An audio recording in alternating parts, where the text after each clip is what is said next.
gateway to everything in terms of all the subjects in the curriculum and opportunities for learning, but much more fundamentally than that, and sort of philosophically, it's, you know, the connection between talk and language, oracy and conceptual understanding is absolutely fundamental, and you only need to spend a small amount of time with a toddler to see that.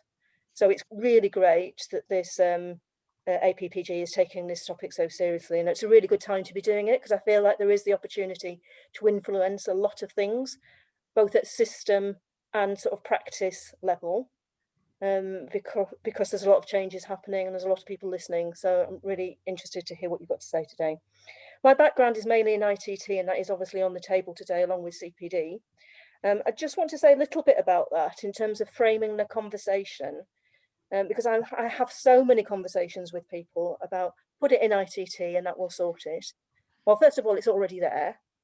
And secondly, yes, we always need to look to how to improve ITT, definitely, and that's my life's work. But ITT for most people is 9 months, 2/3 of which is in school, rightly so. So first of all, we need to frame it in that way in terms of our expectations. And we also need to really think about that practice element and the 2/3 of which being spent in school and what that means, and not just think loading it all into a module or a lecture or a seminar is the answer, because it isn't. We need to think about ITT in a much more holistic way. And we now have the opportunity to think about it linked up to CPD and early career teacher development. Anyway, that's enough from me. The way we've organised the agenda today hopefully will make sense to you. We've tried to organise the time so that we give different kinds of voices that are equally important to different elements of the discussion. We're so pleased that so many people have been able to come. The downside of that is that, as I say, probably not everybody will get a chance to speak. But there are opportunities to put things in the chat, and Becky will also say a bit more about potential follow-up as well, because I know if you're anything like me, you'll go away and reflect and have more thoughts after we finish today. So I'm going to hand over to Becky, and then she's going to hand over back to me, and then we'll take the discussion in the sort of structure that you've had on the information that you've been sent. We're not going around doing introductions to everybody because it would just take too long, but if you are going to speak, please do introduce yourself and your role and your sort of interest in this subject. But before we do that, over to you, Becky.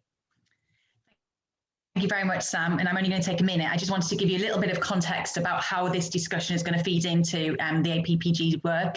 I'm Becky Earnshaw. I'm Chief Executive of Voice 21, and we're currently the Secretariat for the All-Party Parliamentary Group on Oracy. And this is kind of the culmination of almost 2 years' work now around an inquiry called Speak for Change, which has been looking into the value, access and provision of Oracy education across the UK. And we're now at the point of having some really strong emerging trends and themes and recommendations. And you won't be surprised at all that one of those strong trends and themes and recommendations is around teacher development, both in terms of teacher training and broader CPD. And so what we're trying to do now to support the politicians on the APPG in coming up with some really strong recommendations that hopefully have a real chance of influencing policy is to hone some of those areas where we've had a huge amount of interest, and we need to try and think about how we can shape and craft those into meaningful recommendations. So yeah, we've had hundreds and hundreds of pieces of evidence around to the inquiry, and a huge majority of them have included the need for a greater focus on professional development for Oracy within them. But there is quite a range of views in terms of where that should sit, what the current barriers are, how much is it already a feature of the system, or how it's something that, how much does it need to be something which is additional to what's already there, who's responsible for that, who should be paying for it, where should it sit in relation to lots of other factors. And so we hope to tease out some of those issues now. And you know that this demand comes through that evidence, but also more broadly in the last 24 hours, we've got the results of a teacher tap poll that we did last week. Any of you who are on Teacher Tap might have answered the questions yourself around what teachers want in relation to Oracy. And again, that saw a huge demand and in increased professional development. I'm not going to reveal any more from that poll because it's not yet released, but there's some really interesting findings there about the level of buy-in from teachers and school leaders for the need for more support around Oracy. That really echoes with the research that was done a few years ago, commissioned by Voice 21, but by CFEY, on the state of speaking in our schools, which equally saw that coming forward as the greatest ask from the profession and from schools around this. And as Sam sort of talked about this being an issue that, you know, goes back to the heart of where she started in her career. And I, again, have been reflecting back on the Bullock report, which next year will be 50 years since it was commissioned by Margaret Thatcher, and is the gift that keeps on giving as far as I'm concerned. It's something that I dive into regularly. But in their recommendations way back when, they made a clear call for, as part of their professional knowledge, teachers should have an explicit understanding of the processes at work in classroom discourse and the ability to appraise a pupil's spoken language and their means of extending it, amongst lots of other recommendations around teacher development in relation to Oracy. So this is something that's been a bit of a perennial issue. It's had its peaks and troughs, and I know many of you will be able to speak to that in terms of the importance and value that it's been given. We hope that in this discussion we can get to start to hone those recommendations. I'm very conscious that a lot of these inquiries have a bit of a playbook where they come out with a recommendation about Ofsted, a recommendation about assessment, a recommendation about teacher training, and we could almost sit and write them before we start. That's not going to work. We need to make sure that we are being really smart about what we ask for, and that what we ask for in terms of the recommendations we understand what the mandate and what the levers are in order to be able to deliver against that. So that's where you all come in with your knowledge and expertise to help us and the MPs on the APPG in doing that. As Sam said, there's not going to be a lot of time. So if everybody can please use the chat to put views forward and to introduce themselves now as well, you know, so that everyone knows what's in the room, who's in the room. But also, if people want to follow up, absolutely, Gemma will be emailing everybody individually, so you can follow up then, and I and Gemma are available if you want to arrange a time for a call to say anything that you don't have a chance to say there now, and make sure that it's captured for the inquiry. So I look forward to all of your discussions, but yeah, do please take any opportunity to share, because we've got a very short window now to turn this round into the final report, which will be released at the end of April. Back to you, Sam. Excellent. Okay, so now we need to get into the discussion. Can I just check? I've just realised, Becky, I'm not sure if everybody has the same agenda in front of them as I have. Has everybody got the kind of groups, group 1, 2, 3, etc.? Excellent. That's just a way that we thought that we use to try and kind of organise the discussion. So we'll use the hands up function on Zoom, if that's okay. And we've got various people keeping an eye on that, because it can be difficult sometimes to see everybody. So we are asking, as well as what Becky's just said in terms of putting things in the chat, if you want to say something and you're in group 1, we're about to hand over to you. There are some sort of prompt questions in the agenda, a kind of system level questions, I guess, but they're just prompts. We don't have to completely stick to those. I'm just interested to see if anybody in that group 1 is willing to start us off. So I'm going to come to Alison Peacock, who probably hasn't got her hand up, but just because I know her. And she will always find something useful to say on this subject. So Alison, do you mind warming up a little bit? Can you introduce yourself and then find some words? Well, I can. Alison Peacock, Chartered College.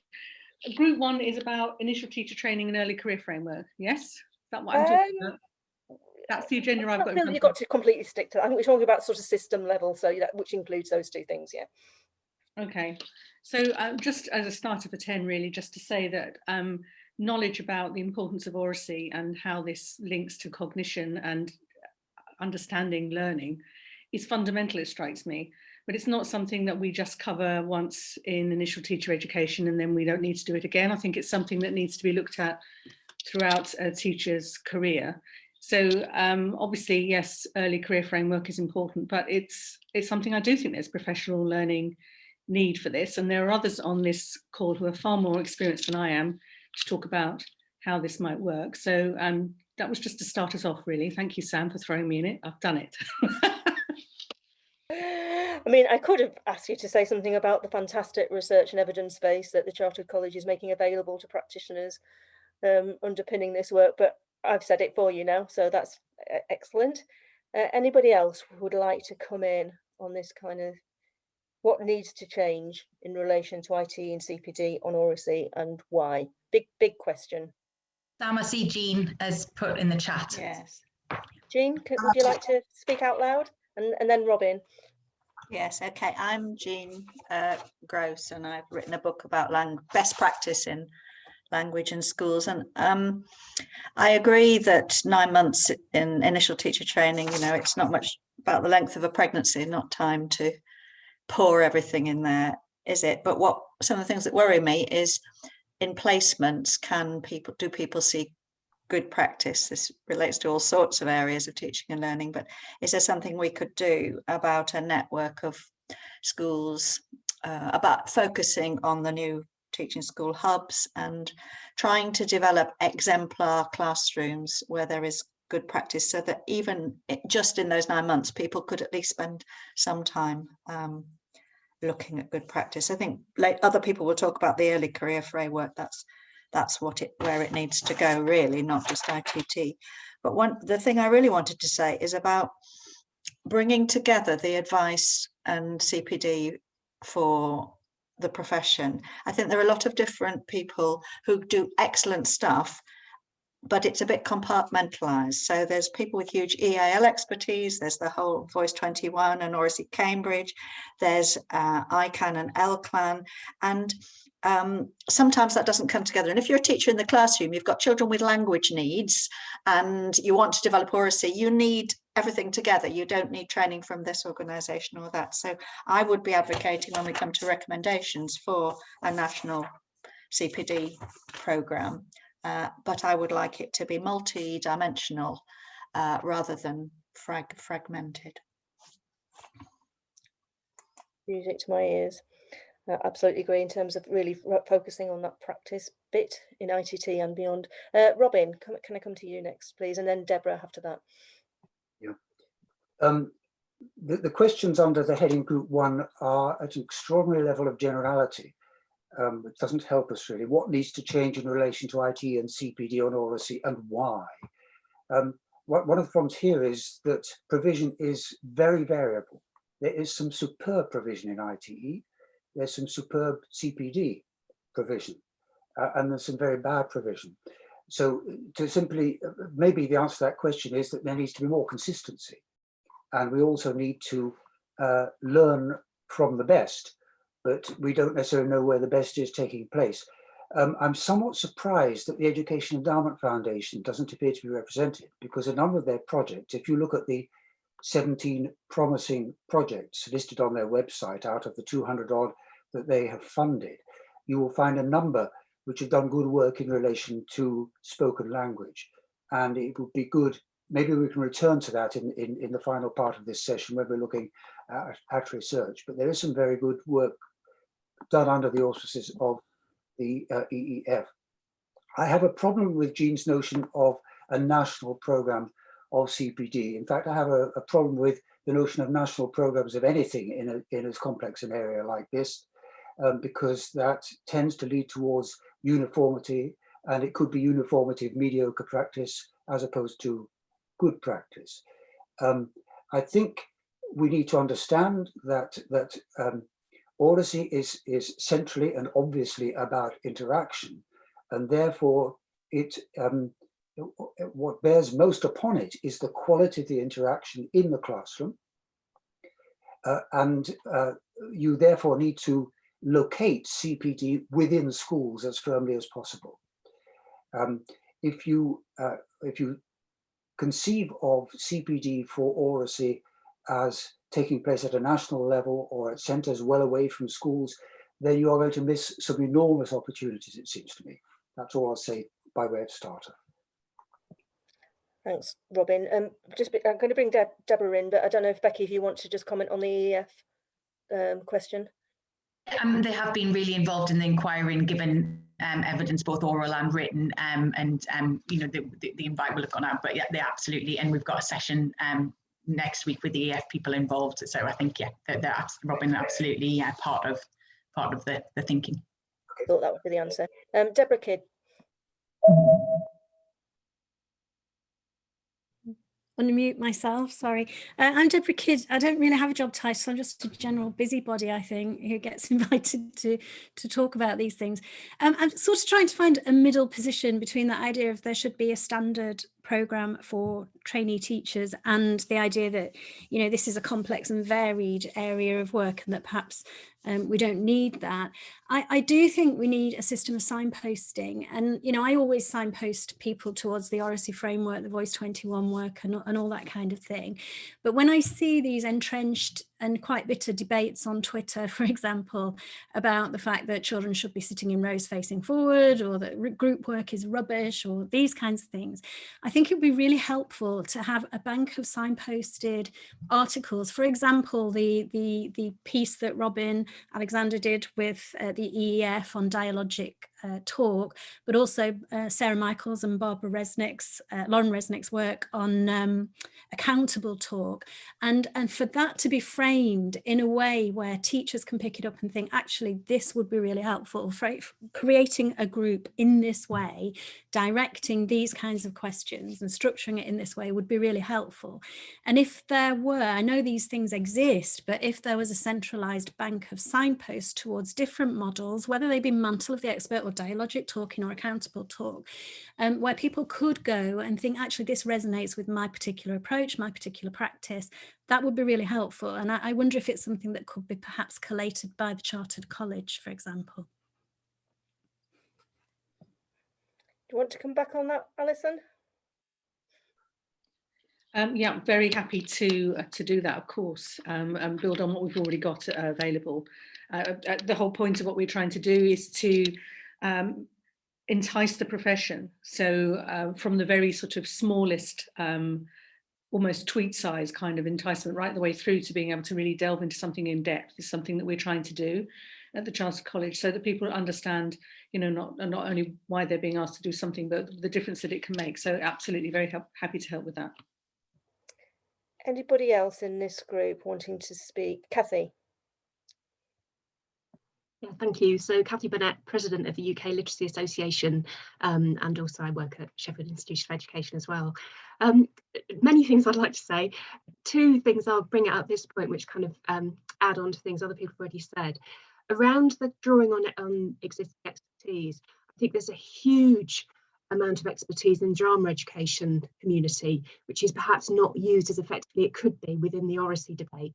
I think we kind of dip our toes in drama in primary education, but there aren't so many places where the full potential of drama is explored as it could be. Similarly, storytelling, huge amount of expertise in the storytelling community, which I think we could draw into this. That's one point. The other one is add on to the question raised just then about the range of evidence that we might draw on. If we're looking at what young beginning teachers are doing with children in their classrooms, we need to be looking at effective teaching techniques and effective ways of structuring Oracy, but we also need, I think, to support teachers to develop their ability, analyse and explore and understand the Oracy of the children in their class. And so I think there's a role here for in-depth, detailed case studies of individuals and groups of children and the talk in particular classrooms as a starting point for reflection and thinking about how you work within context with the children in your class, which might be very different in one place with another, with one child with another. So yeah, I just wanted to sort of broaden out the kind of evidence that we might want to draw in ITE and CPD. Thanks, Kathy. I mean, presumably there could be a follow-up in terms of that point about drama, which you've made before. So Becky, perhaps we can come back to that at the end. I think we've got David Reedy wanting to come in now.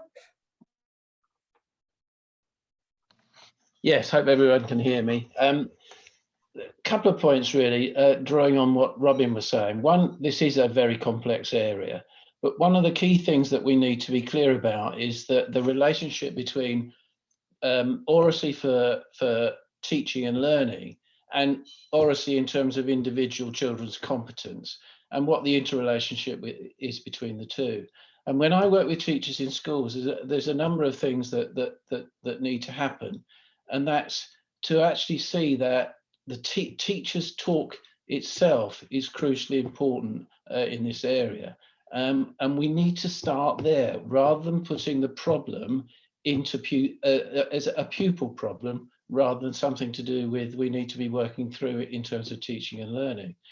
And context matters. So convincing teachers that the kind of discourse patterns within the classroom can shift into a more productive mode means that there's something fundamental about teachers' theory of learning itself that needs to change as well. So that there's a kind of paradigm shift from seeing learning as going from one person into another to one that is co-constructed, and all parties within those classroom conversations actually have a part to play, but also learn themselves from those conversations in different ways. So and the third point I want to make is this is not a short-term process. This takes time. So the commitment has to be there by schools, by the system itself, to fund this and to see it through over a considerable period of time. It's not going to happen over a couple of CPD events. It's going to actually need to happen over a year and come back to it again and again and again, because in my experience, it ekes away if we're not careful. Absolutely, totally agree. I think we've got Jonathan Douglas waiting to come in next. Hi, thank you, Sam. We did some research in the National Literacy Trust a couple of years ago around what CPD offering secondary teachers in particular were looking for in terms of Oracy. And the first thing that came through incredibly strongly was access to evidence and participation in action research activities. The appetite for access to evidence in this space is incredibly strong in the profession. The second theme, kind of building on David's point, was that actually there was an appetite not simply for practical pedagogy and assessment activities, but for strategy in this space. There was an absolute recognition from the profession that actually a systematic approach was required at leadership level throughout the school. And as a result, the approach that we developed was actually evidence-based, but also looked at a behaviour change model. So we actually looked at a formal behaviour change modelling, a combi model, where you look at capabilities, but also looking at opportunities and motivation as a framework for how Oracy could be embedded within secondary schools more. Excellent, thank you, Jonathan. And I think we've got Francis Bodger wanting to come in. Francis, over to you.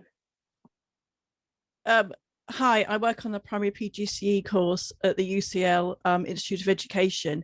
It was just building on David's point as well, really. In ITE, it's very clear and straightforward for us to build on the theory. We're very strong on thinking about the instrumental to the intermental, or the instrumental building on the intermental, and so on. And the students get that. They want to do this in school. They're very keen to, they understand it, there's an appetite for it. But the issue is that they're not having the opportunities to put it into practice in school currently, because they're not only are they not seeing it, but they are actually being discouraged from schools, because so many schools are in a position of wanting things written in books. So they aren't actually having the opportunity to see it, but also they're not having the opportunity to have tasks through their ITE which relate to developing Oracy, in that all the other agendas push phonics, reading, writing, behaviour management over and above the needs of Oracy. So they get it, and the theory side is strong, but they just don't have an opportunity to put it into practice, reflect on it, and get feedback on it. Yeah, absolutely recognise all of those challenges. That follow through into practice is just so fundamentally important, isn't it? I think I've got a name here. Sorry, Ken Jones, you're next. Yes, from follow up on what you're saying, was saying. Sorry, Ken, I don't know if it's just me, but I'm struggling to hear you a little bit. I don't know if you can just move Okay, let me see what I can do with the volume. Oh, that's better. Yeah, thank you. Yes? Yeah. Okay. Thank you. To follow up on David and Francis, one of the things looking back even as far as the bullet report, that stands out is how that support for Oracy has ebbed and flowed among policymakers. And I think it's worth learning some of the lessons from that. Why has the kind of tap been switched off so many times? Why have so many promising initiatives, wonderful initiatives, which we can still take a lot from? Why have they ceased to gain the kind of support that they need at political policy making level? It would be very good if there were a consistent, dare one say, evidence-informed approach on the part of policymakers to Oracy, so that it wasn't a matter of fighting for a little bit of space in a complicated policy agenda, but having that space assured by through the understanding and the commitment then of policymakers. That's a big, big task. And then secondly, relating to Francis's point, I think it's important to ask the question, what has to change in the cultures of schooling for Oracy to have a kind of living, effective presence? As Francis said, this isn't a matter of inserting a new element into an agenda. It means kind of shaking up the agenda itself. And that again is a big task for a report to take on. But I think it does need to be said, this can't be an add-on. This is something fundamental. Yeah, I mean, I wonder whether sort of post-pandemic kind of resetting our thinking about education might give us an opportunity to seize that, Ken. I think Oracy hopefully should be more front and centre in terms of thinking about what next. Maybe I'm being naive. That's been a really great discussion and has worked quite well, actually. We're on to the next group, and the way it worked this time, I think we kind of give the people who are sort of grouped under that group the opportunity to speak, but then absolutely fine for other people to come in as well, as did happen then. So equally, people in group one, don't feel that you've got to shut up now. If you've got something that you want to say under this next discussion, that's fine. But we'll give the people in group two the first opportunity. So this is kind of roughly leadership and teaching bodies heading. Again, some questions to get us started, but very happy to just follow on from the points that have been made if that's better, or to start a new point is also equally good. Great. It's good to see lots of fantastic contributions being made in the chat as well. So on to group two then. Is there anybody in group two who would like to set us off? I'm quite happy to, Sam, if that's appropriate.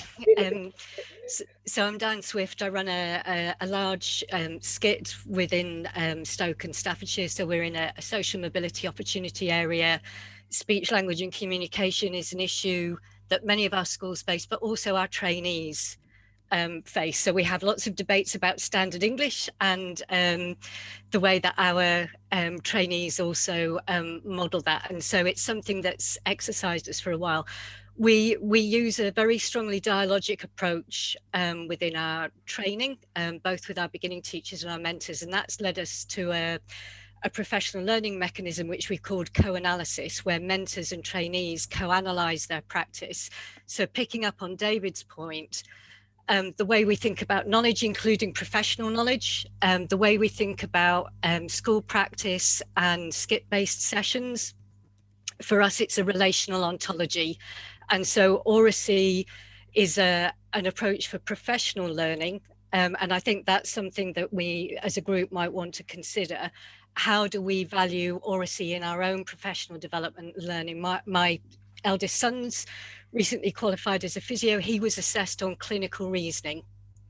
As teachers, where's our pedagogic reasoning? If we value that and we stand up for ourselves with our professional voice, then does that give us an insight and energy and a motivation to then take hold of these fantastic resources that are out there and use them in our practice? Really interesting comment there, Di. Thank you so much. Stephen, did I see that you want to put your hand up? Yeah, I'm sorry, I don't know how to do it on Zoom. So I've just put my hand up in the chat box. So I'm Stephen Tierney. I was a head teacher for a number of years in CO, chair of Heads Roundtable, and I run a Key Stage 3 literacy project in Blackpool. I think one of the things to try and capture, and I'm not going to talk much about Oracy because I'm way out of my depth already, but in terms of leading a school, part of the problem you have is one of capacity, connectedness and coherence. And by that, I mean, there are so many different projects coming at you. I basically knew if I kept my head down for a year or two, whatever was flavour of the month would have disappeared. And another flavour of the month would appear. So I think one of the things about presenting this in terms of moving forward is how we see the connectivity of this into things that are already happening.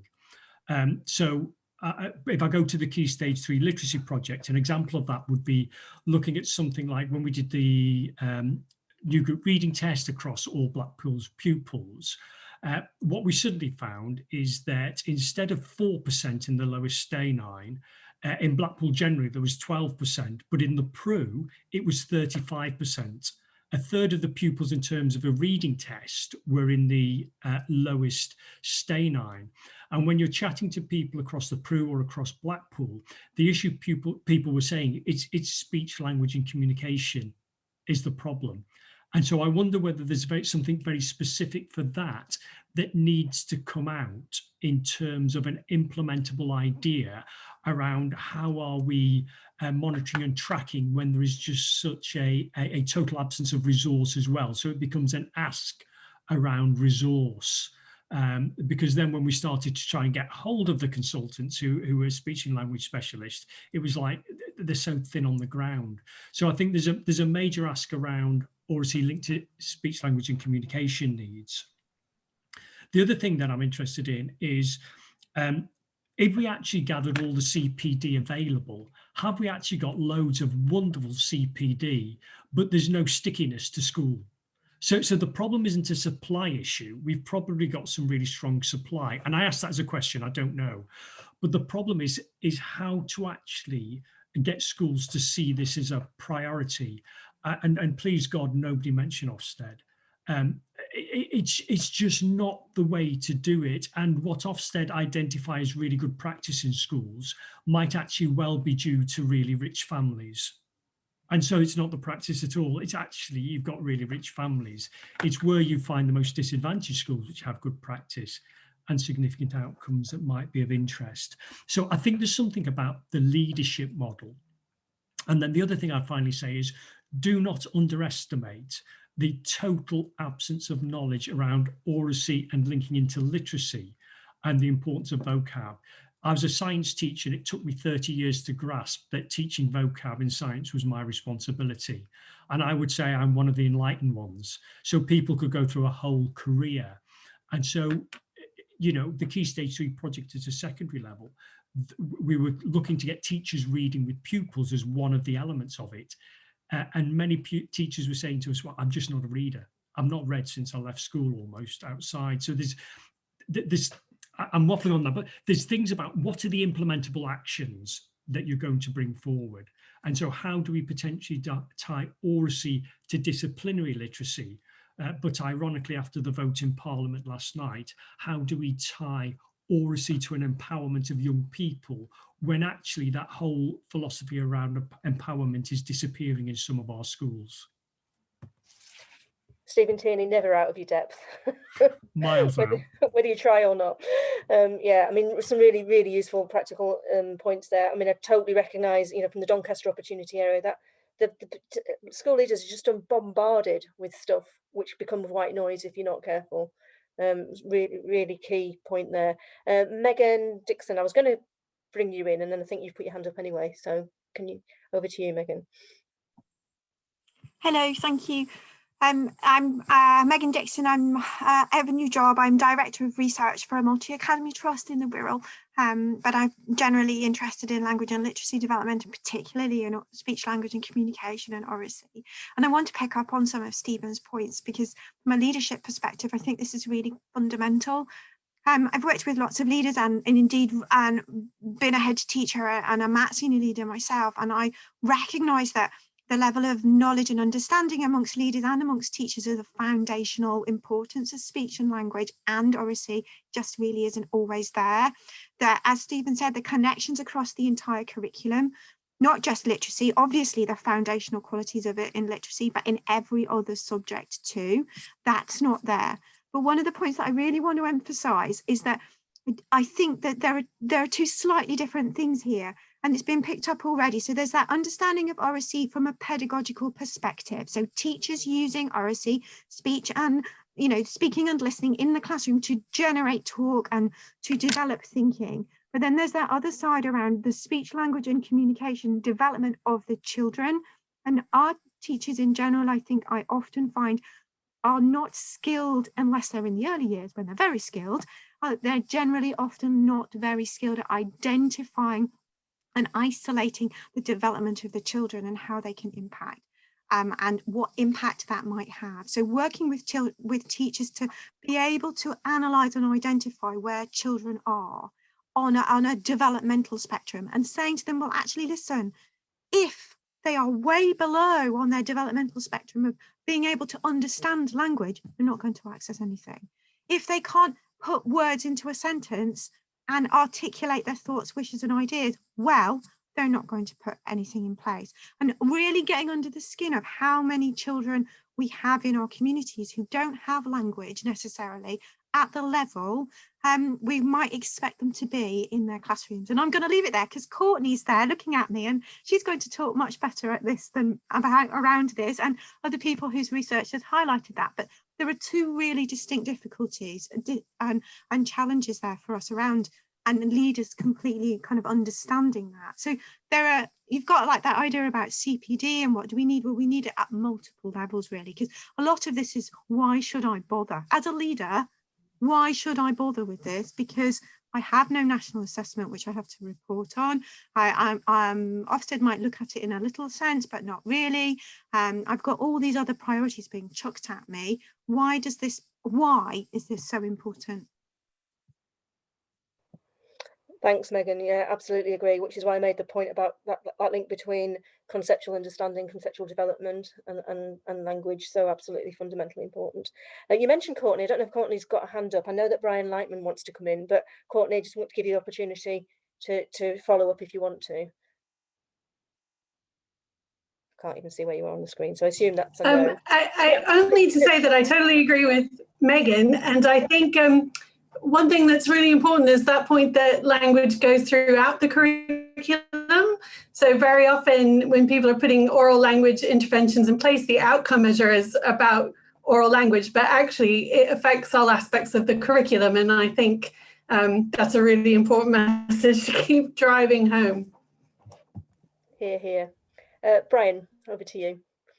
Hi, everyone. I feel very nervous about talking about something where I lack the theoretical understanding, like some other people have said. But I just want to come at it from a leadership perspective. I work in a consultancy capacity with a lot of schools on leadership issues. And I think this whole business about the bombardment of schools and prioritizing, particularly at the moment, finding the capacity to do things is really, really significant. And to me, the good news is that in virtually all the schools I'm working with at the moment, they all see this as something really, really important. And there is a massive commitment to developing the Oracy skills of their students. And I think the way to do this, it's certainly not, as others have said, a national program of CPD or something, implemented from above and imposed on schools or whatever, or provided centrally. I think what we've got to do, and I hope I'm not being too simplistic, I think we've got to start at a very, very simple level. There are lots and lots of really effective basic strategies in the classroom which get students talking, and they're to do with the way we ask questions, the way we encourage them to ask questions, to answer, and all those other strategies that we can use. And when teachers see these and experience these and get a chance to practice them, then it comes to life. And I think then you can go into the theory and you can take it to a higher level. But I think, if we really want to kickstart this, you've got to start at that very simple level and say, look, you could be doing this and you don't need to have great expertise to do this. These are just little things that you can do.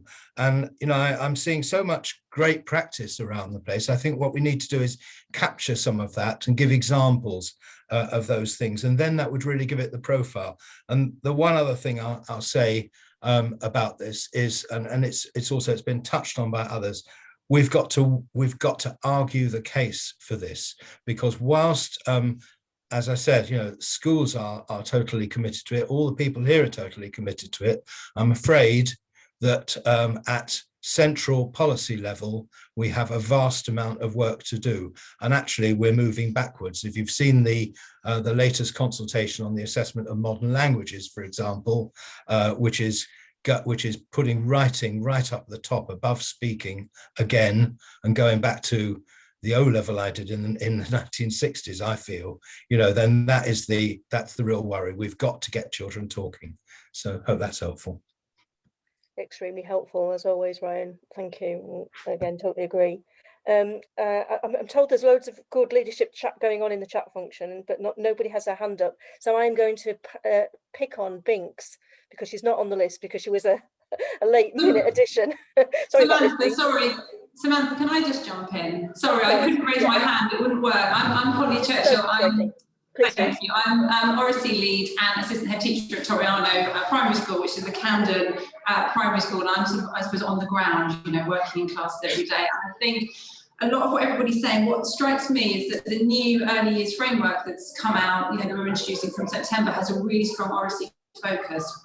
And that is absolutely going through all the training that's being put in for the teachers and the support staff. So building on what I think David was saying earlier on about the teachers and being able to talk, I think we have a really good opportunity to build that from the early years framework, to see the importance of Oracy that is happening within the early years, that profile seems to be being raised, which is fantastic.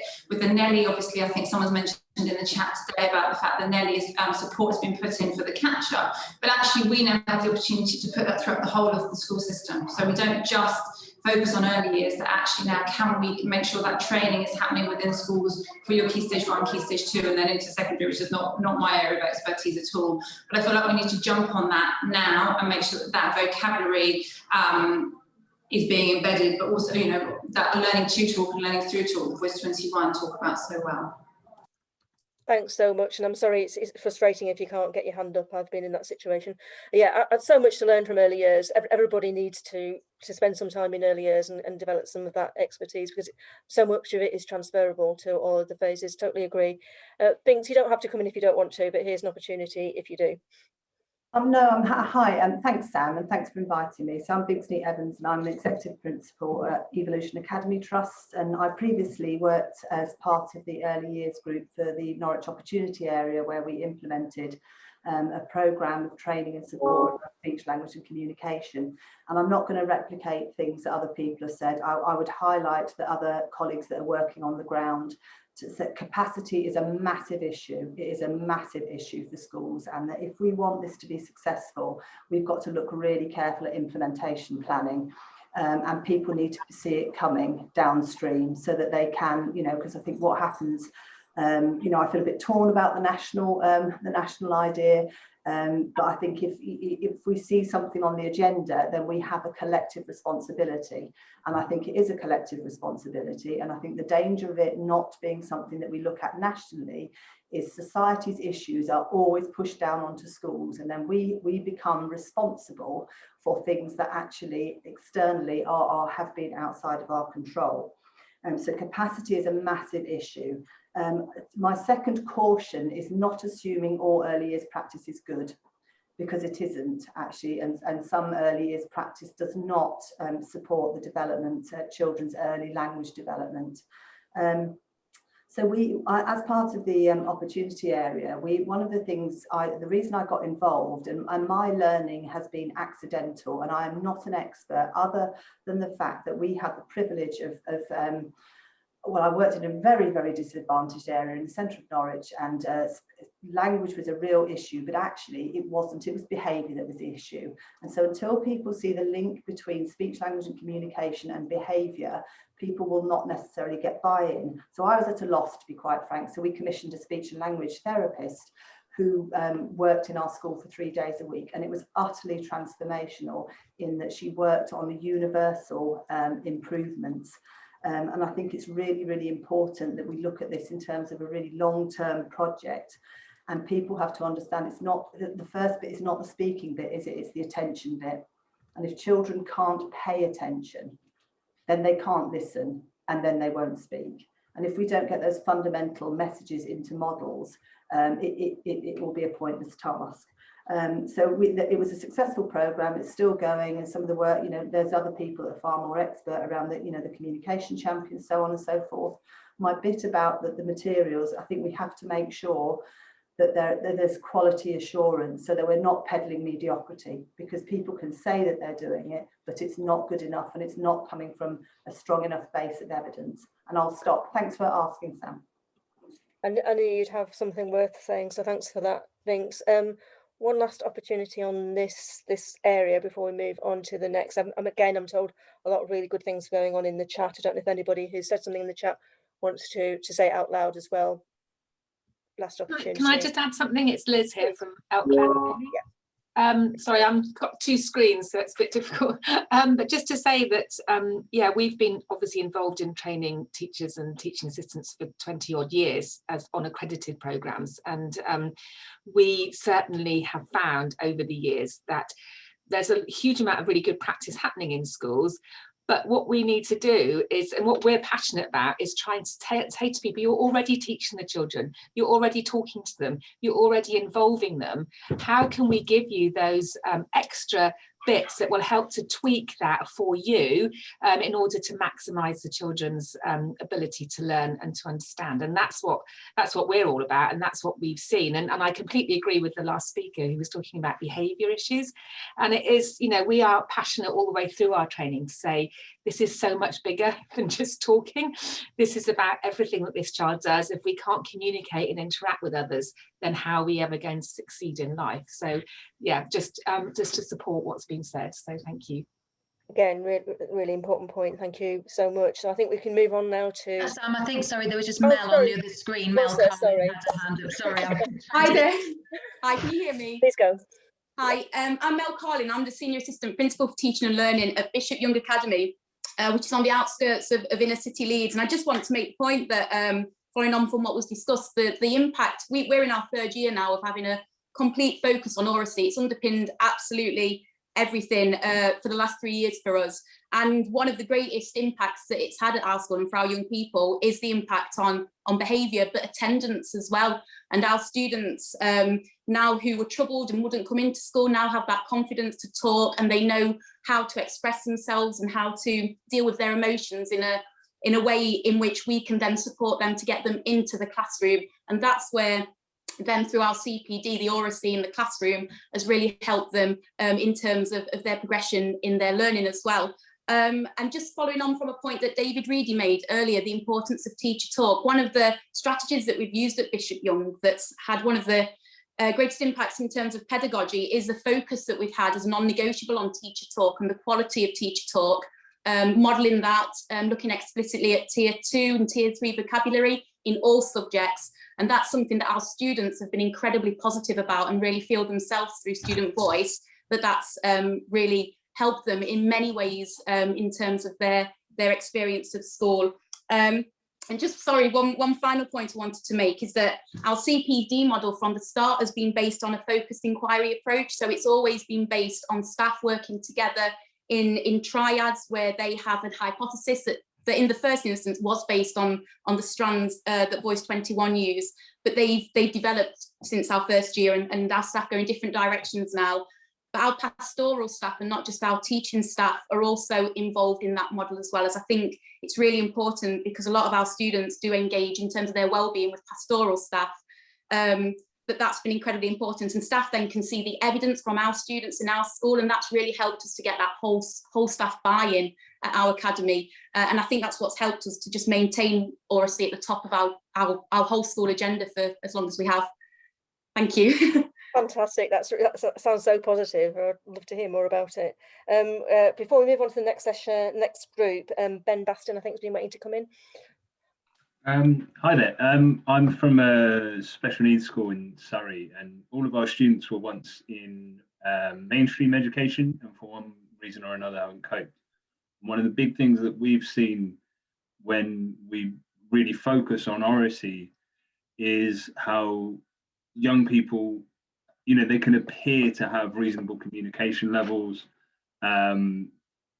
but that, you know, that's a fundamental struggle, and it's quite easy for a teacher in a classroom to think, well, you know, they can answer the question, they can repeat the right thing back, and to just move on. So having that fundamental focus on not just the quality, but, you know, what is going on cognitively with a lot of these young people has been so significant. And that's really, we've got internal speech and language therapists, but also emotional therapies. And as we've developed that in the school, the efficacy of the emotional therapies for our students has been much more significant. So they've been able to manage their emotions, improve their mental health.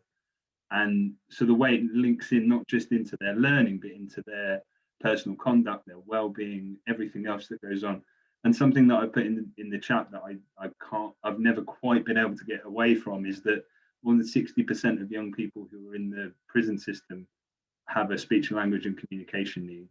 I don't know of any particular statistics around what that's like for the adult population in the prison system, but I would imagine it's at least similar. And, you know, if you're unable to articulate what you do or don't understand, or how you feel or what you don't feel, it's no small wonder that, you know, other things get much more tricky. Thanks, Ben. I think there's a sort of similar point to the one made earlier about the things to learn about excellence in early years and excellence in special needs here. Absolutely. Right, we're going to move on now to the next group. And as you'll have realised, the agenda is sort of fairly fluid, and we're not completely strictly sticking to the kind of headings on the agenda, which is absolutely fine. But as before, if we can give the people in the group the first opportunity to speak. So we're talking about training providers and subject associations now. So I don't know if there's anybody in that group who wants to kick us off on this one.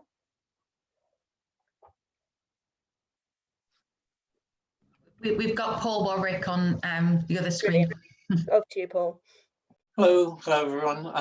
I'm at Cambridge University. I'm a lecturer, and I'm also a member of Oracy Cambridge, and obviously done a lot of work with teachers one way or another. I teach science on the primary PGCE course, so obviously, like Stephen, I'm not used to talking about Oracy in that context. I haven't been. I'd just like to say a couple of things, really. First of all, thoroughly agreeing with this connection between speech, language and communication difficulties and the importance of Oracy for all, because so many of the things highlighted in speech, language and communication difficulties are also, or some of the strategies used there are also absolutely appropriate, particularly in terms of raising children's metacognitive understanding of what they're supposed to be doing. All of that seems to be very, very important to me. I'd follow up what Stephen said about connecting with teachers to where they are. So in my case, connecting with trainees about their experience of what they thought education was for them initially, and then connecting that to theories of learning and why discussing Oracy with them might be important across all contexts. We try to make sure, and whether we do or not, I don't know, but we try to make sure that reference is made to Oracy right the way across all aspects of their training. And I'd again agree that a really important element of that is, how do you talk in the classroom? How is your talk affecting the way in which the children not only talk back to you, but feel about talking openly in the classroom, feel about communicating, and feel about expressing their problems with expressing their views? I think all of that central. I'm sharing Brian's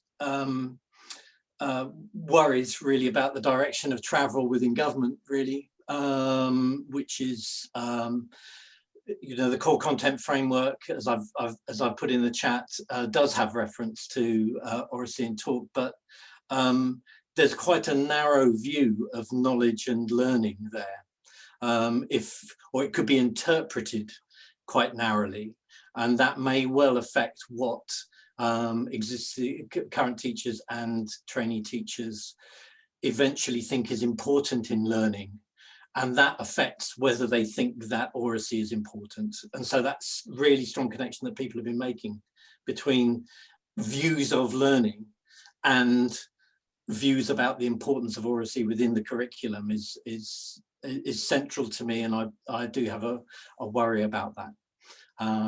So sorry, lots there. Apologies for rambling. Not at all, really important points. As the chair of the core content framework, just to, I mean, not disagree with you really. I'm glad oracy is in there. I could tell you a story about that. I do agree it could be interpreted narrowly. It doesn't have to be. And actually, I'm really kind of reassured by the many conversations I'm having with providers about how much more richly they're interpreting that framework, which is certainly, from the chair's point of view at least, the intention. But I do recognise. I simply meant the distinction between the way in which providers might be interpreting it and the accountability of providers. Possibly. Although actually Ofsted are in a sensible place with it as well, I think. Good. I'm sorry, I'm not keeping an eye on the chat, so I don't know. I do know that we have quite a few people who are not in group 3, but who would consider themselves as being a provider or associated with subject association. So I'm going to kind of open it up for anybody to come into this discussion. I would be quite interested to hear from ITT and CPD providers in terms of both the opportunities and the challenges in relation to this area. So I don't know if anybody is willing to put themselves forward for this. I can share a little bit about opportunities, Sam, if that's Please so. Do, We were fortunate enough to have quite significant funding from the DFE for what was called an expansion project, which was looking at ITE as school improvement. And we've used P4C, Philosophy for Children, at the core of our ITE programme. So the 4 C's of care, criticality, cooperation, collaboration, etc., are at the heart of our programme. We were also fortunate enough to have a pilot Ofsted just before lockdown, so on the new framework, and that was seen very positively. So with the expansion project, our students are all level 1 P4C trained. They then worked in their schools, so their schools were either in an Ofsted, well, both in an Ofsted category and in either a social mobility opportunity area or a achieving excellence area. So the double whammy of both deprivation and schools that, for whatever reasons, had found themselves in an Ofsted category. And we used P4C with picture books and had incredible impact. And as a consequence, that changed some of the practice within schools. So I think it is about this. Other people have talked about oracy talk, dialogue being at the heart of the way we see knowledge, the way we see teaching, and the way that we see learning. And that connected, integrated approach is incredibly powerful, so that it is at the core and the heart of all the stages, ITE, CPD and school. It becomes one of the golden threads. Yeah, absolutely. Great to hear about that, Di. I'm going to pick on Maria now, just because I can see her.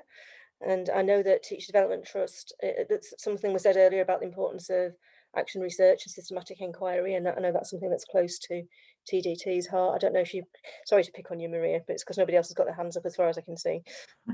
No, not at all. I completely agreed with the point in the chat about how collaborative inquiry can be a really powerful vehicle for getting this into the schools. And I think that moves us away from this idea of there being this great supply of CPD provision, and then how do we actually get it to stick?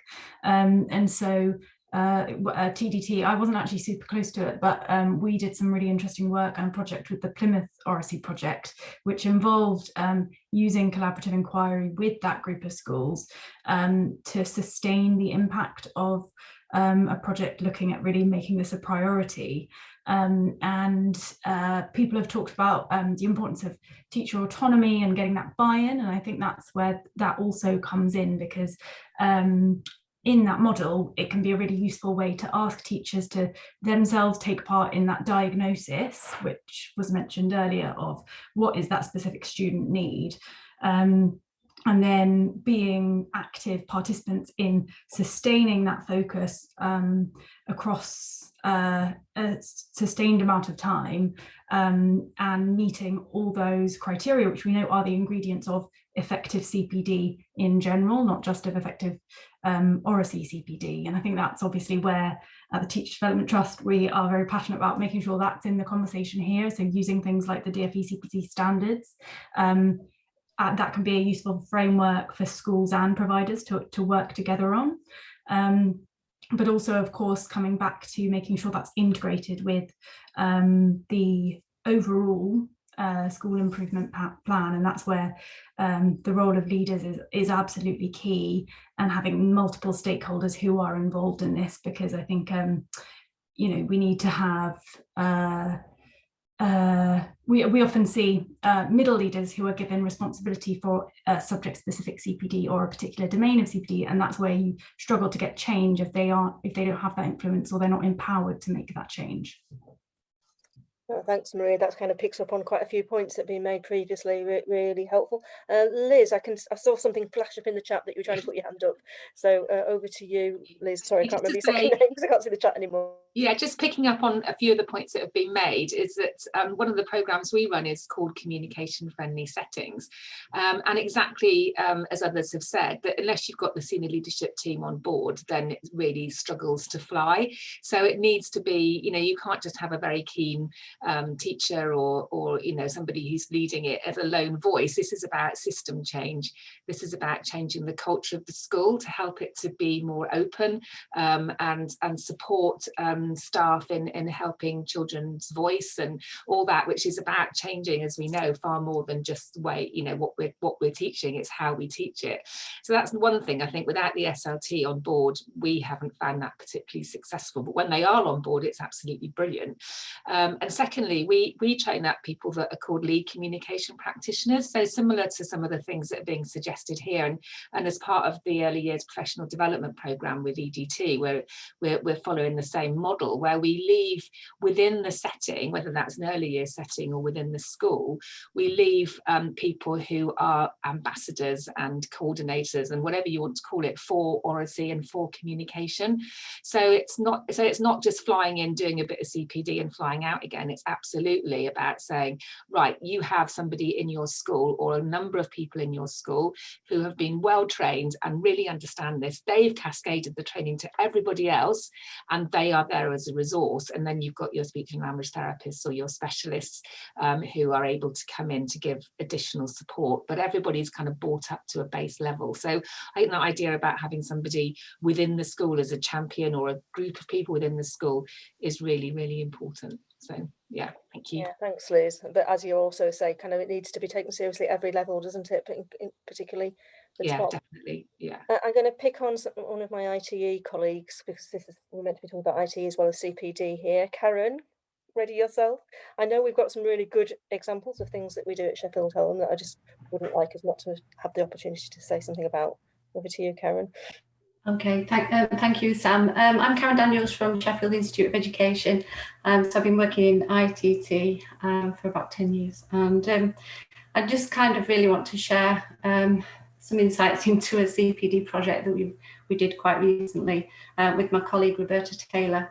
And this was, do you remember the Strategic School Improvement Fund projects? And it was particularly successful, and I just want to kind of, I think it resonates with some of the things, some of the points that people have made today. So it was focused on Oracy, working across 13 schools, and we were also at Voice 21. You were also working on this project with us as well. But staff at Sheffield Home University, we worked particularly on the action research aspect and strand of the project. So it just, some of the things, as everybody's been talking, some of the, you know, what kind of CPD might be suitable and might work, resonated with what our findings for this project were. That it was sustained, it went over a year, it wasn't a one, you know, a week's course. It was in the context of real classrooms, teachers' concerns, working with real children, and it was multifaceted. So the CPD involved networks across schools, teachers working together, lots of sharing of practice, lots of planning across schools. A really important strand about pedagogical knowledge and understanding of Oracy and what Oracy is, and the impact it has on children's learning and so on. So the strength of it seemed to be the different strands that ran together. Because Roberta and I were intrigued by the impact of the SIF project within itself, we then did some additional research, and we talked to the teachers about what they felt was impactful about what had happened.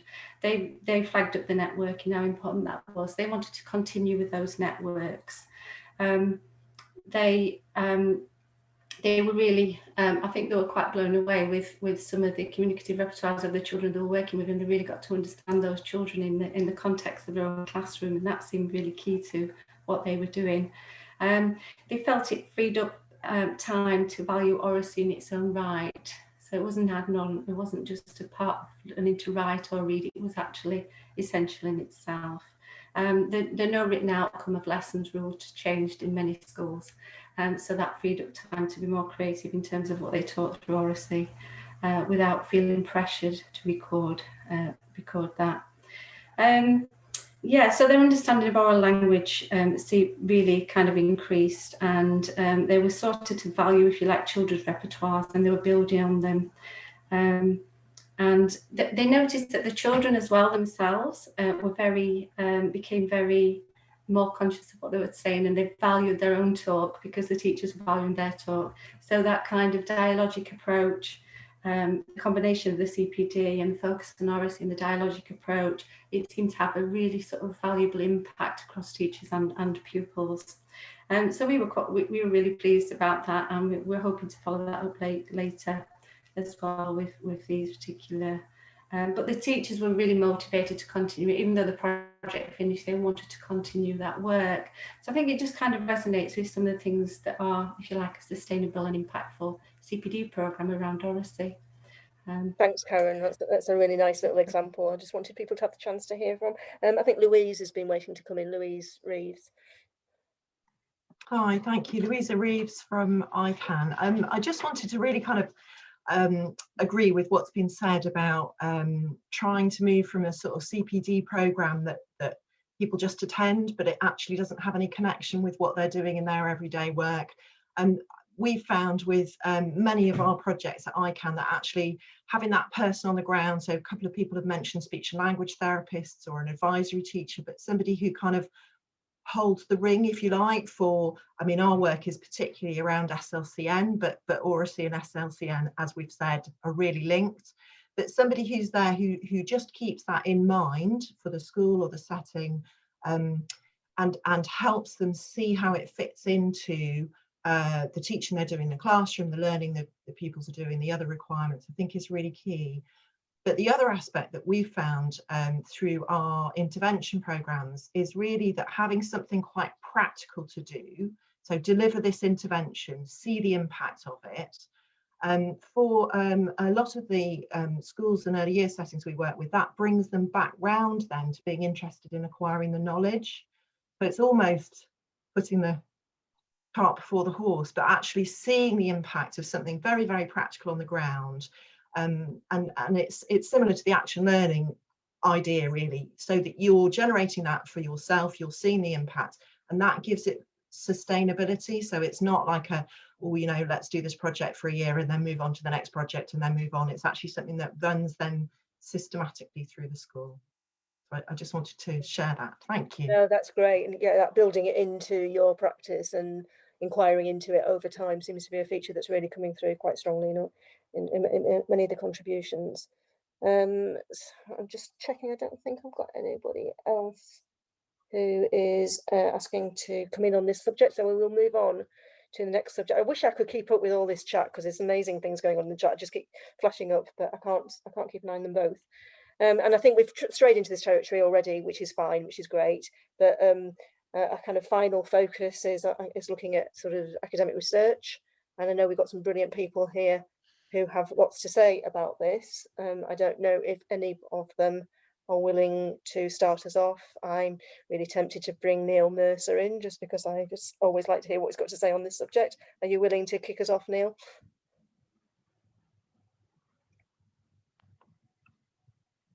You're on mute, sorry. Unmute myself, sorry. Yeah, I think I'd rather just hear the discussion a bit more, if that's okay, and then I'll come in at the right point. I'm getting a lot from it, and I'm trying to, you know, one of the Oracy skills is listening, isn't it? Not just speaking. So I'm trying to do a bit more of that. Okay. Thank you, and I'm sorry for picking on you. I just always like hearing you speak. All right. Anybody else? I'm not seeing any hands up. I've just suggestions been made about asking about the availability of funding for CPD. So it's probably a particular question for school leaders. We've got quite a lot of school leaders here. And Julie Dockrell, I believe. I don't know if that's connected. Sorry, I'm looking at my WhatsApp. I'm not sure if that's connected to that question or separate. But Julie Dockrell, I believe you want to come in. I am Julie Dockrell. I'm Professor of Psychology and Special Needs at UCL-IOE. And so my main area is research, but I just wanted to highlight something in relation to practice. And it was particularly salient pre-COVID. So we were working with an intervention in nursery schools, Jean's aware of this, with over 800 children in areas of social disadvantage, working with the staff in these settings. And I guess I really want to highlight how difficult it is actually to talk with groups of children who are significantly challenged in terms of their Oracy skills. So these are children who are 3, 3.5, and you know they haven't quite moved into having difficulties that Courtney might be focusing on, for example. But in these settings, if you've got 25 children and even putting them in groups who are maybe speaking in average in 1 or 2 word sentences, that's a real challenge for even the most highly trained staff in terms of developing the skills. So I think we need to think about those demands as well as when you think about how important Oracy is further up the curriculum. Really recognise that challenge. Any suggestions, Julie, in terms of how do we equip teachers better to be able to meet that challenge? Hard question. Don't worry. Yeah, I just need to look at the evidence. I mean, one of the things we've been doing is we've been looking, as well as working with teachers, we've been profiling the classroom environment. So Sandra Mathers has been leading on the observations in the settings, so that we can put together what I'm going to call communicative supportive classroom environments, which builds on that.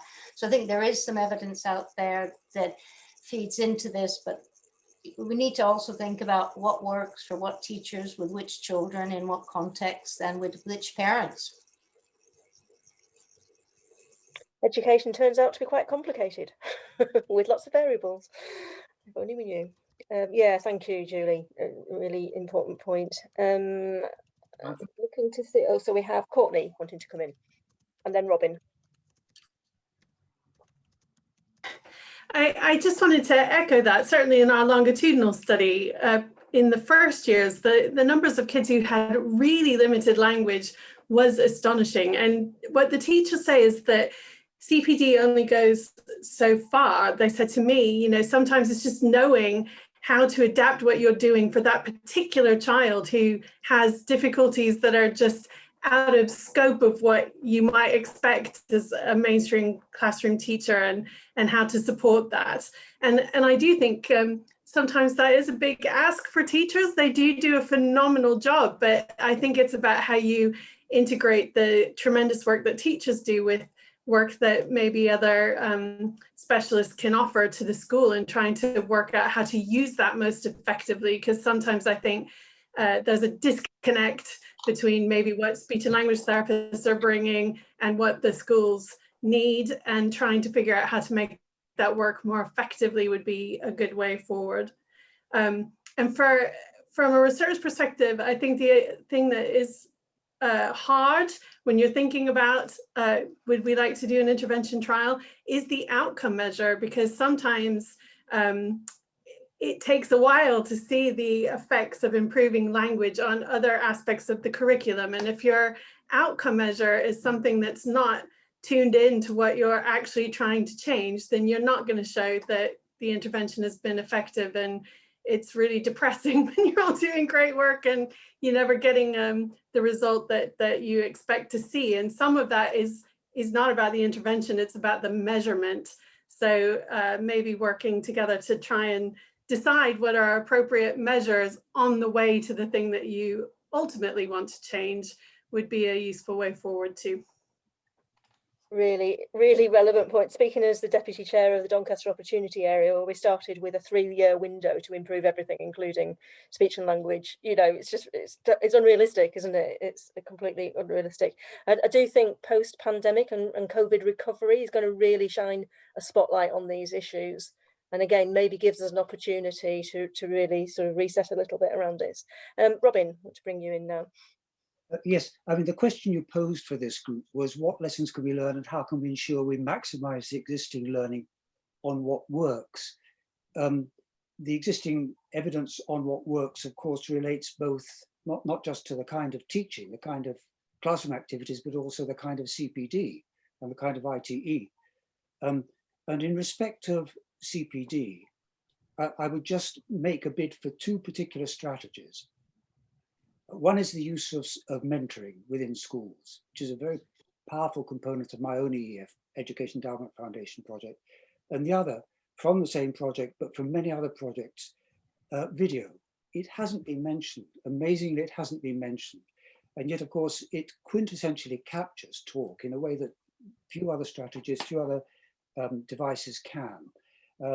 Now, as to what works within the classroom, well, there's an enormous amount of research evidence, and clearly it's not possible for any of us to try and summarize it, though some of us have tried to do so in our publications.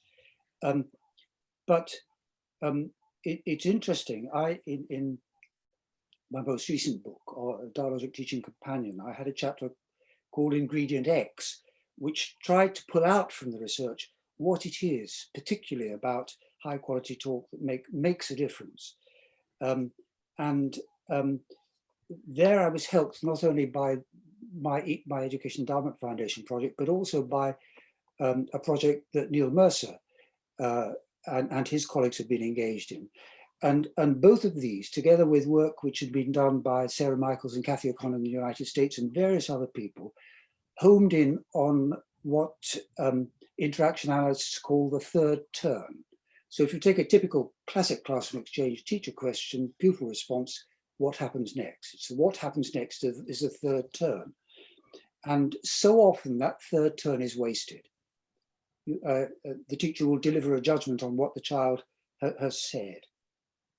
And it closes the dialogue rather than allows it to continue.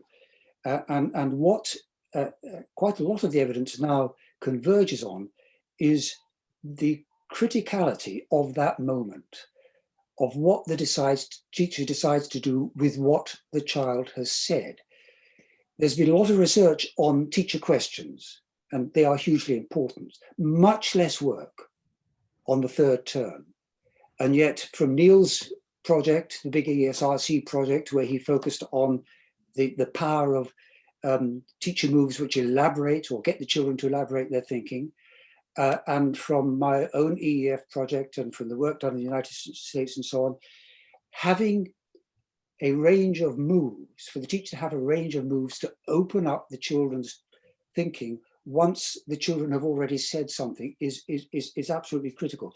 So to turn back to a point made by Ken Jones much earlier in this discussion, he said there are things which we can do without overwhelming teachers with a huge body of evidence that they can't make sense of. And of those, I would say there are a number of moves related to the 3rd turn which would constitute a very good place to start. We know about the importance of good questions. We know about the importance of listening to children and respecting what they have to say. We know much less about the range of ways in which we can build on what children have said in order to extend their talk and thereby extend their thinking and their learning. Yeah, thanks, Robin. And I agree. I think actually video can be a really powerful way of shining a light on that. And I totally agree with you about the point about mentoring. And actually there is good news. And I know we find ourselves constrained by some of the kind of current policy landscape, but there is good news in terms of a national recognition of the importance of mentoring and quite a lot of resource going into that at every level. So, you know, that hope for optimism there. I want to bring in, sorry, I lost the name now, Arlene, please. Hi, good afternoon, everybody. I'm Arlene Holmes-Henderson from the University of Oxford. And I just really want to say that I think there's a real opportunity to improve the knowledge exchange between academics and practitioners. And that's on two levels, really. First of all, the knowledge exchange framework is in production and is coming online later this year. And this is something which academics are going to be bound by. There is going to be much more emphasis on academics proving that they are doing knowledge exchange and that this is a real key element of their work beyond the academy, sharing their knowledge with others. And so I think people who are working in the field of oracy can and should be encouraged to share that knowledge. But I think there's a barrier currently in that they're not really sure how best they can do that. So Alison's idea of an issue of the impact journal focused on oracy, I think would be a great first step in helping researchers do that. And I know that Karen also has an issue of the literacy journal focused on oracy. That, I guess, is a more traditional journal focused way of doing it. But if we could have a practitioner focused publication where academics could write for a public audience, I think that would be awesome. The second is the impact agenda that academics are also measured on. So if schools could be helping academics understand better what they could be doing, which would be useful in terms of sharing their knowledge, then people at early stages in their careers, people in mid stages of their careers, and professors, I'm sure would be really willing to share their knowledge for free. Two really, really powerful points there, both from the practitioner and the academic point of view. And I would definitely promote the Chartered College and that sort of suggestion from Alison in terms of being a really good bridge in terms of making, you know, really high quality research accessible and actionable. That's really powerful. I'm going to bring Neil in, and then I think we need to wind up the discussion, which is such a shame. It's flown by, but Neil, I hope you don't feel forced to come in because I picked on you late earlier. No, that's fine. I just agree with what Robin said. I thought it's very useful to show that we do have this kind of evidence which we can draw on, and it comes from more than one source. But I think one thing that would help, and it relates to what some people have said, and it also relates to a comment made to me by a head teacher when we were evaluating the Camden Oracy project. He said he thinks what's key is consistency in teachers' ideas of what oracy is and what it amounts to. And if you've got variation, and there is even variation amongst us researchers, even about a term like dialogue, for example, it's not very helpful. I think it's a chink in our armour, if you like, when we're attacked. And I think it also makes it rather harder to know if the same ideas are being pursued in different places. So if there is some way we could more consolidate even the terminology we use when we're talking about oracy, I don't know if the Chartered College could help with that, and that was universal across IT, across teacher training, I think that would help cement common knowledge, which is there and is so useful in underpinning practice. Thank you. Thanks, Neil. That is, again, really practical, but very potentially powerful kind of last thought, I think, there. Really agree. And it does, that chink in the armour is absolutely right. This has been an amazing discussion. I just wish I could have kept up with it a bit more, both in the chat and in the verbal inputs. There's a lot to capture here. I think the team should be very pleased with what they've gained from it. I am going to hand it back to Becky just to kind of finish off, but just to remind you that, you know I personally will go away and reflect a lot on what I've heard, and new thoughts will arise, and there's very much an open door to come back to us for further conversations, you know, or just further written comments. But anyway, I'll let Becky say a bit more about that. Over to you, Becky. Brilliant. Thanks very much, Sam, and thanks everybody. It was an amazing discussion, and we were worried at the start about the number of people on and how we could ensure that we got to that richness, but it came out brilliantly. And I was given the task initially of trying to summarize it. I'm afraid my oracy skills do not stretch that far, and I have, like Neil, been taking a leaf at trying to focus more on listening than speaking, which is not my natural inclination. So I really enjoyed listening. I've been making copious notes, but we've also been recording the session, and we'll save the chat on the side. So everything that's been said and everything that's been included in the chat will be able to be fed through. But if beyond this, as Sam said, you've had a chance to think and reflect and want to add anything more, there is time, but not a lot.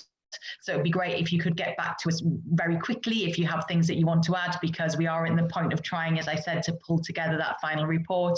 And also if it's a case that you feel like, you know, you're not going to have the time to write that down, then please do get in touch. I'm very happy to kind of, you know, to have a call in to translate your thoughts into evidence that can be then fed into the APPG. The plan is for us to be launching a report from the APPG at the end of April. We'll be sending everyone involved in this details of how that launch is going to go ahead, and also hopefully involving you in some of the build up to it. It's really important, this is, you know, that we use that opportunity to get the message across, but also the months after that. So the start, if you like, is of the 2 years work. The start begins at the launch of the report, and what we don't want to be is another one of those great ideas that gathers dust on the shelf. So it's really about how we, as people who are committed and interested in this agenda, look to take forward those recommendations and keep pressure on areas where there requires pressure, keep thinking where there requires further thinking, and keep working together where there requires further collaboration. So I hope that we can all do that, and we will be in touch very, very soon. But thank you all for your time and for an amazing discussion, and we've appreciated everybody's contributions and look forward to hearing more from you. Thank you. Thanks, Becky. So, we will finish now. Just in terms of further input from people, we've heard a lot of potential case studies today. I don't know if that's something that you're interested in, examples of practice that might be relevant. I've heard a lot that I think, oh, I'd like to come back to that. So yeah, please bear that in mind. Thank you again, everybody. Fantastic discussion. Go and get some lunch now if you haven't been able to while we've been talking. And thanks, Sam, for amazing sharing. Thanks.